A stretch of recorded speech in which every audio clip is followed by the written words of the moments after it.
I think the business models is a bit of an interesting one. They're kind of present and not present in this.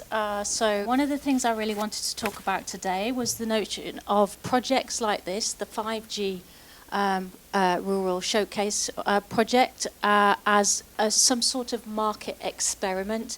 We are all in this room market makers in some way, shape or form, including government.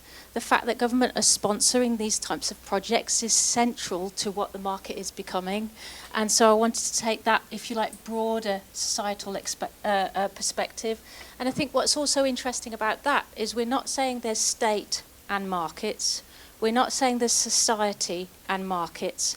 We're saying we are a marketized society, and so good lives, social well-being, economic well-being are all interconnected and we can't separate them out. So that's the way we've been trying to think about making markets happen around 5G.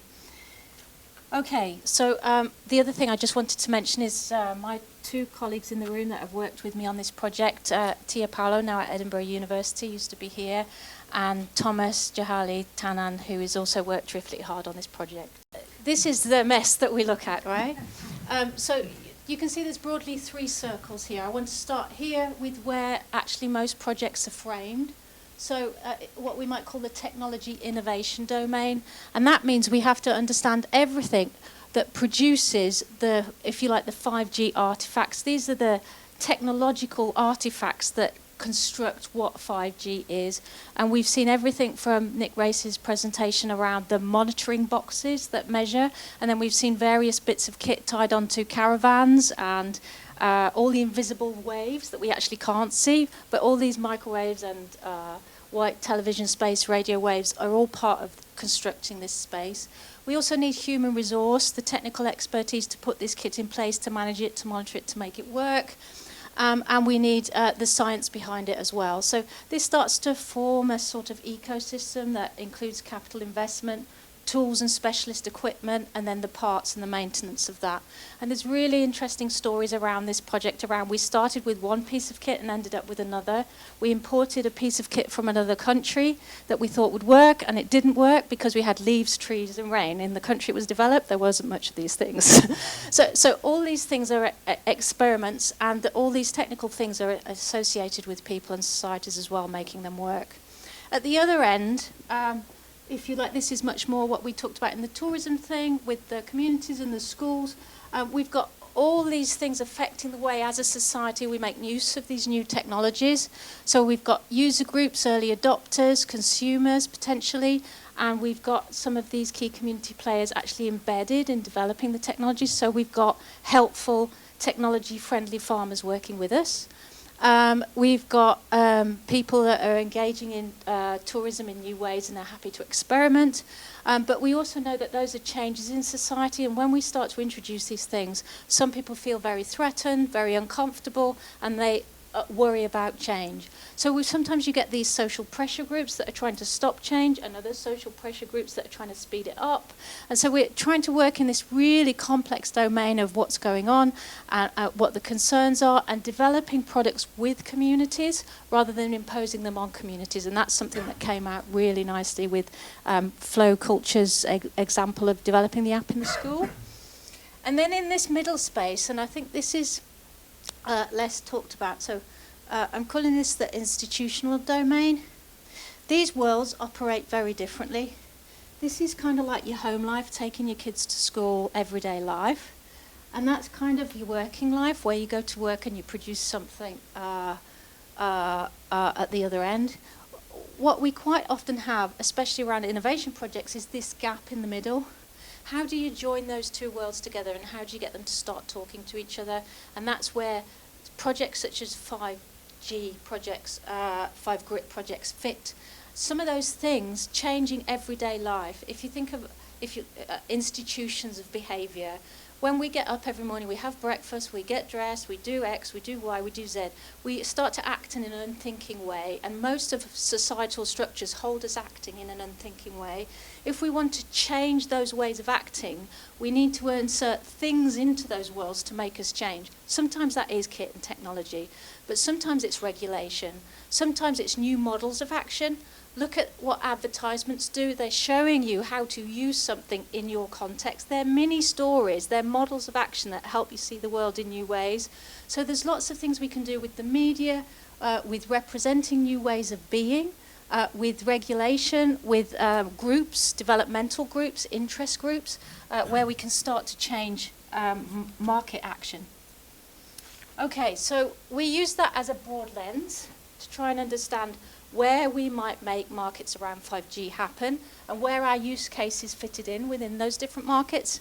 And that enabled us to identify, I think we identified 12 challenges that we felt were frustrating market makers at the moment and where we are in this project. I'm only going to talk about 3 of them, not all 12.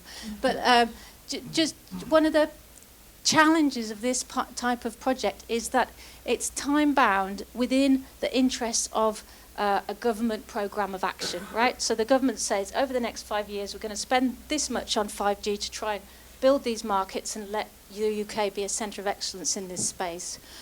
What we found is that synchronising the pattern and the rhythm of an innovation project that has to take place within 12 months with the existing patterns and rhythms of the communities we're trying to connect with is really tricky, right? So if you start a government project at point X and it happens to be around growing crops, you can't video the crops until they've started to grow.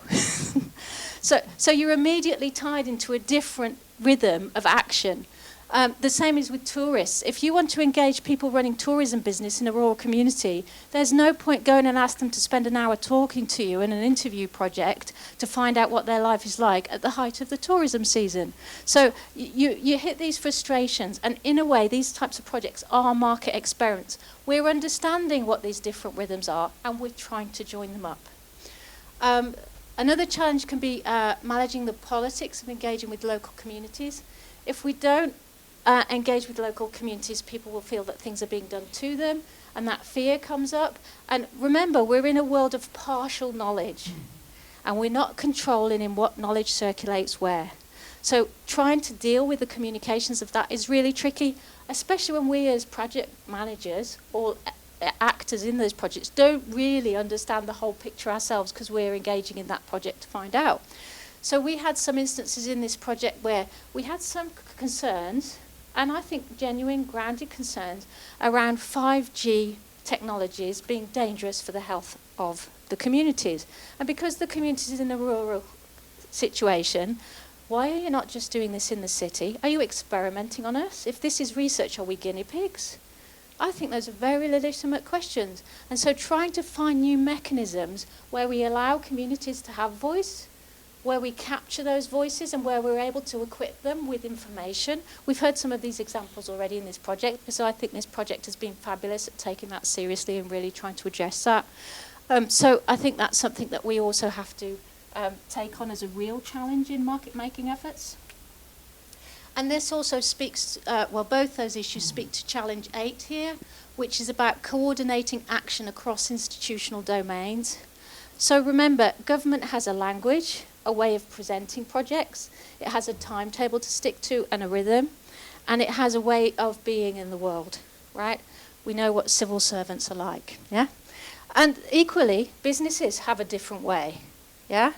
They have a rhythm, they have their objectives, they have practices, they have things that they have to deliver within certain timeframes, and people's careers, etc., are tied to these things. And then there's another one, universities. All organised around the teaching year for a project that people are brought into in the last minute, and off we go, trying to deliver these things in this context of all sorts of other demands being put on people. So trying to make those institutions come together and connect well is something that we can do better and better, and we need better techniques and practices to enable us to do that. So I want to show you how those play out into what we think can help market makers in those 3 domains. So in the innovation domain, looking at them as not just technical experiments, but socio-technical experiments, market experiments, right? Markets are socio-technical structures, and they're big, complex systems. My argument here is that actually market experiments really matter. They are catalysing activities, and they really make a difference to what our economy, our socio-economic setting can become. Action research projects that put new technologies into new places and spaces are social, technical, and this is another one we really learnt the hard way, I think. They're really political. There needs to be significant investments in managing the politics within communities to help people come on a journey with us and to enable us to go on a journey with them, so we can listen as technologists, as business developers, to those stories and those worries. And you look at where big innovations happen in established markets, quite often it's where some sort of social concern is raised and framed and circulated, and collective action starts to happen around that concern. That's when you get fundamental shifts and disruption in the types of markets that emerge. And we can use those and capitalise those to build the types of markets that we want that are good for our society. We need new infrastructures and expertise to make them work. We've experimented a little bit with trying to capture the voice of the community, and I think there's a lot more work to be done to help us do that well. We have colleagues at Lancaster, Imagination, that are really interesting because they are working on developing methodologies around notions of open innovation, where we bring people in and inclusive environments, try and hear the voice of these communities and engage them in these types of projects. And this comes to the next point really, which is about building markets bottom up. It's that collective action, enrolling as many members as we can of any community that wants to be involved in any sort of way, and maybe perhaps sometimes those that aren't so keen in being involved just so that they have some sort of voice, is absolutely critical. Those living in the sites where markets are to be situated should, and I would argue have to be included, because otherwise the project starts and the market stops. The money dries up and it all ends. If you can mobilise people into action in their interest, you can keep things going beyond the project, and giving projects legs well beyond what government funding allows, I think, is absolutely critical to what's trying to be achieved here. Okay, this is a nice illustration of what I mean by the institutional domain. That's what a market looks like in Alston. That's in the Town Hall of Craft Market. You know, there's not much tech there. The trouble is with when we start introducing technologies into people's lives, lots of the visible, physical, material stuff disappears.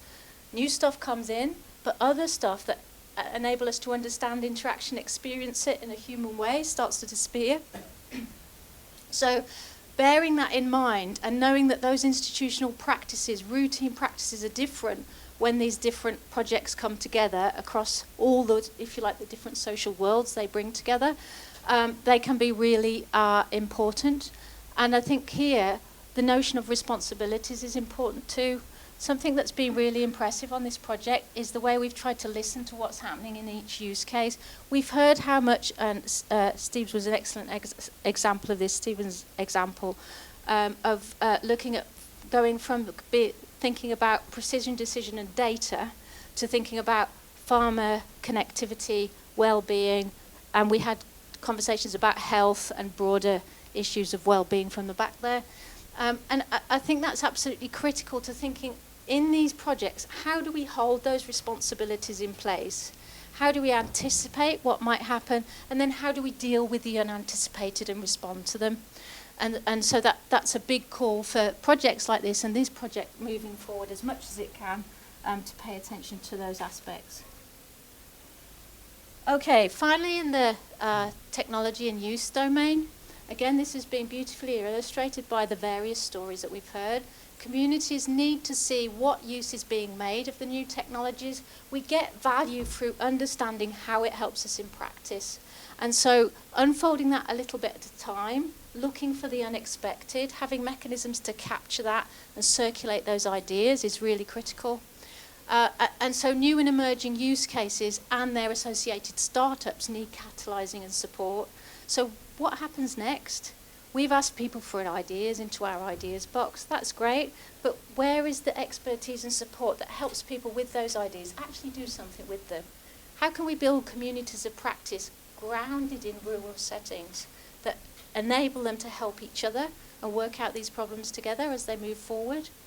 So I think there's a call here for something like technology or management hubs that can help. They might be real physical spaces, they might be virtual, but there are needs to help in this entrepreneurial setting, and those entrepreneurial activities might be embedded in bigger, well-established companies, or they might be just single people starting out with their own ideas on new initiatives, and we need to welcome and embrace that whole pluralistic economy. So just to finish up, we think that the business model tool is a little bit confusing when we're trying to develop new use cases. So we've tried to think about what are the new tools we need, and we present this as a sort of new way of thinking about early stage use cases and their development, what we need to pay attention to, and what sort of questions we need to ask of ourselves and our communities. We need to think about how we develop simultaneously market creation activities as well as technological creation activities. We talk about ecosystem of innovation as if there are no markets there, but we're talking about companies that are actually having to buy each other's services, buy each other's equipment, understand each other's problems. And so the more we can create those connections and support those connections, the better our ecosystem will thrive. We need new forms of expertise to drive inclusive approaches to market making. There's been a big effort here to involve communities in what we've done, but there's the danger of the representative. Anybody being involved in a project from a community doesn't mean we've involved the community. It means we've involved that one person. And so how you get that dialect and how you really make it work is quite a tricky challenge, and I don't think we've begun to understand that or address it well yet. So I think there's quite a lot of work to do there too. We need time and continuity of investment and commitment to make innovation work well and become part of a sustainable ecosystem. The danger with these projects is you go in, you get people excited, you do all your communications, and you disappear. How that community holds together without that project is a serious question. If you go in and out with short, sharp shocks to communities, they'll stop engaging with you. So there is a responsibility over time to sustain that commitment and to think post-project, what does that commitment look like? How do we keep a presence? And how do we share those ideas and that way of moving forward? Albeit maybe in a less accelerated way, but in a way that empowers the community and enables them to keep on acting. And that community is made up of lots of sorts of people, mums, dads, grandparents, people going to school, but all of those people are working in businesses and different social lives, all interacted and overlapping. And so it's about really being open to what that rural community demands of us as responsible researchers and innovators and taking that on board. And so I think that opens up the conversation for what we need to do next. And I think that's over today.